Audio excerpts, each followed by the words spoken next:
Hi, I'm Addie. And I'm Amanda. And we're from Santa Barbara Middle School Team Press, here with... My name's Brent Mills from Chattanooga, Tennessee. Nice to meet you. Nice to meet you. It's nice to meet you, Brent. You as well. Thanks for having me. So what brings you to the Santa Barbara Underwater Film Festival? Well, I've been involved in making underwater films for about 25 years and have gotten to know various people, a lot of them who are here today in the industry, and it's an easy place to hook up and reconnect with all of them, but it's also a good place to see what everybody's doing out there in the underwater world. And also, I'm a big fan of Ernie Brooks, and it's a tribute to him this evening, so want to be here for that reason especially. Mm-hmm. What is one of your favorite photographs of Ernie Brooks?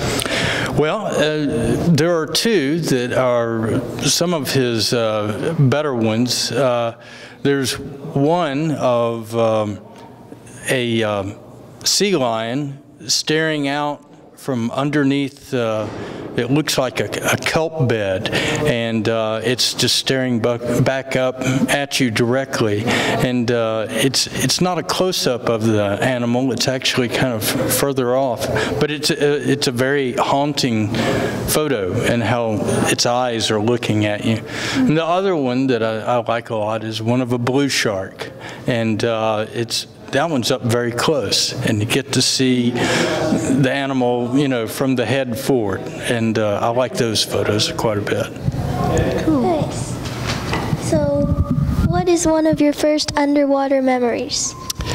One of my first underwater memories is when I went out, like I said, it was about 25 years ago, to do a great white shark expedition, and I was with Rodney Fox, who you just spoke with, and the sharks showed up at night, and there were 3 great whites swimming around our boat, and we could see them from the lights that were projecting from the mast down into the water.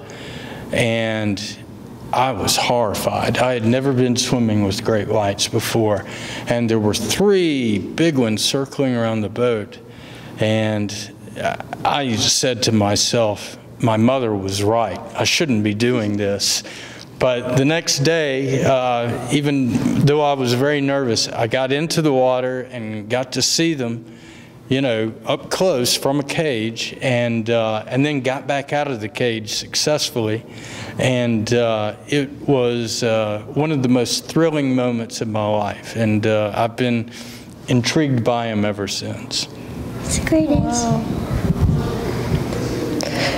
So if you could take us to one place on Earth to go underwater, where would you take us? Well, there's a lot of exciting places to go diving, and you know, they all have, you know, unique wildlife and unique stories that go along with them. There was one place that I went that might sound a little bit different from what most people tell you, but it's actually here in the United States, off the coast of South Carolina. You can dive in the marshy river systems there. It's a very muddy dive. It's hard to see, and the currents are strong. But if you get down to the bottom and can dig around down into the muddy sand, you can find prehistoric shark teeth that are as big as your hand. They're from a shark called Carcharodon megalodon, and it was a predecessor to maybe the great white shark, and they had big jaws and big teeth. All that's left are the teeth, but they're millions of years old, and to know that you're the first person to have ever touched that and the first time that it's ever been moved, and to bring that back is you know, a very moving feeling. It's like treasure hunting. So anyway, that's a unique dive. It's not a very pretty dive, but it's very rewarding. Mm-hmm. So who first took you there?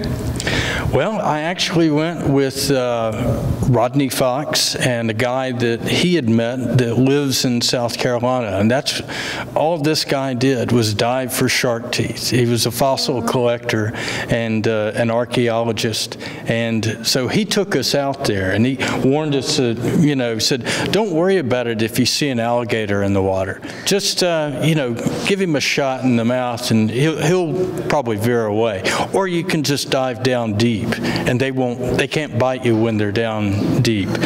And fortunately, we didn't see any alligators before we got in the water. But after we had gotten out and gotten back on the boat and we're driving away to go back home, sure enough, we saw one cross in the water. But that's how I got there. And we made it part of a film that we did for National Geographic. What film was that? It's a film called The Fox and the Sharks, and it features in it, again, Rodney Fox and some of the other people that are here.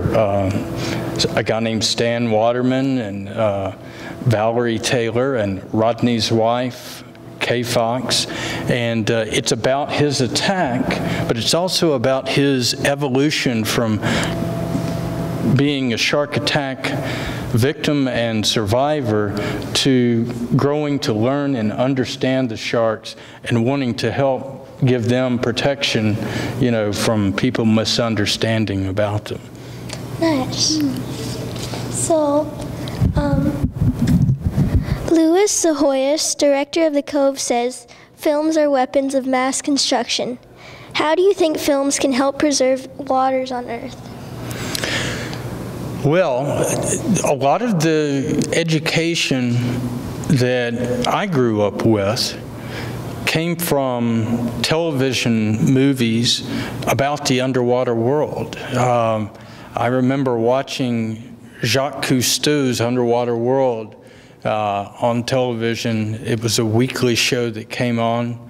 I think it came on fairly regular. Anyway, it opened up my mind as a younger person to the wonders of the ocean world, and he was a pioneer not only in underwater filmmaking, but in educating the masses about the beauty and wonderment of nature. Even though it can be very dangerous at times, it is also something that's important and an important part of our world ecology and needs to be respected. So with films, he got the word out to a lot of people who at that point in time would never have, you know, gotten into the underwater world. Scuba diving was more difficult and therefore still in its pioneering stages at that time. If you could have us watch one film about water, what would it be? One film about water that I think would be not only educational, but entertaining. And it's done by a couple that is here today as well. Howard and Michelle Hall did this film, and it's a beautiful piece of film work. It tells a great story about the ocean floor and the coral reef. It also talks about the dangers that man and overfishing can cause very rapidly. It's called Shadows in a Desert Sea, and I highly recommend that film. It's entertaining and educational. Okay. And finally, our school theme is the power of story. What's your verse? What do you hope your verse is in the story of water on Earth? I think that what I have learned thus far is that even though we call it a big ocean. You've heard that term before. It's a big ocean out there. Or, quote, there are plenty of fish in the sea. More and more today with humans encroaching upon the oceans by overfishing or with pollution, our seas are actually becoming smaller, the living parts of them. And I think that what we need to do is have a much higher respect for our oceans than what we currently give them. I think a lot of people, especially people that have gathered here for this event, filmmakers, photographers, the scientists, are trying to get that word out. And also, reporters like you all are getting the word out.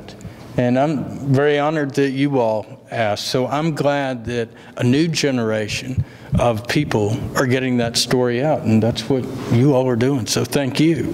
Thank you so much. Thank you for your time. Oh.